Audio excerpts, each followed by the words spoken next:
Tiberius Betos. Coba menjatuhkan Daniel 122 orang. Daniel hanya sendiri, tapi karena dia hidup dalam kebenaran, di dalam jalan kebenaran, dia selalu ada pertolongan Tuhan. Saya mau bilang saudara, selama kita hidup dalam kebenaran, gak usah takut. Selama kita jadi orang benar, di dalam jalan kebenarannya Tuhan, selalu ada pertolongan Tuhan. Tapi Tuhan ingatkan saya tadi pagi untuk sampaikan kepada jemaat begini saudara, pertolongan Tuhan hanya dalam jalannya Tuhan. Katakan amin. Sama seperti berkat Tuhan yang hanya ada dalam jalannya Tuhan, pertolongan Tuhan juga hanya ada dalam jalannya Tuhan. Jadi kalau kita berjalan di luar dari jalannya Tuhan, jangan berharap kita melihat pertolongan Tuhan. Karena ada banyak orang dia jahat, suka sikat sana sini, suka fitnah sana sini. Tapi ketika Tuhan izinkan peperangan, dia bilang, Tuhan tolong saya supaya saya mampu menjatuhkan orang itu. Tuhan tolong saya supaya saya mampu mengalahkan orang itu. Tuhan tolong saya supaya saya mampu fitnah orang itu. Malaikat datang, sorry, apa udah lewat masa politik udah aman. Dia mau bilang ya, tidak ada pertolongan Tuhan di luar jalannya Tuhan.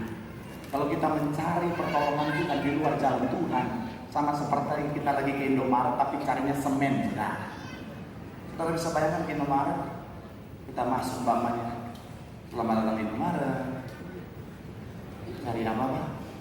Ada semen. Cari apa? Ada semen?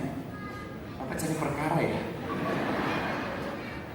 Saya mau bilang saudara, hanya dalam jalan Tuhan, jalan kebenaran ada pertolongan Tuhan.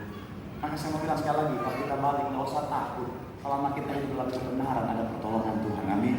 Saya mengalami ini saudara, ketika saya melayani kepada sidang kita saudara bersama Bapak Ibu Gembala, saya melihat ketika gereja ini diserang habis-habisan saudara. Saya ingat banget satu kalimat Gembala sidang bilang begini. Saya doa sama Tuhan, Tuhan, kalau hidup orang itu nggak jauh lebih baik daripada saya, Tuhan tolong bela saya.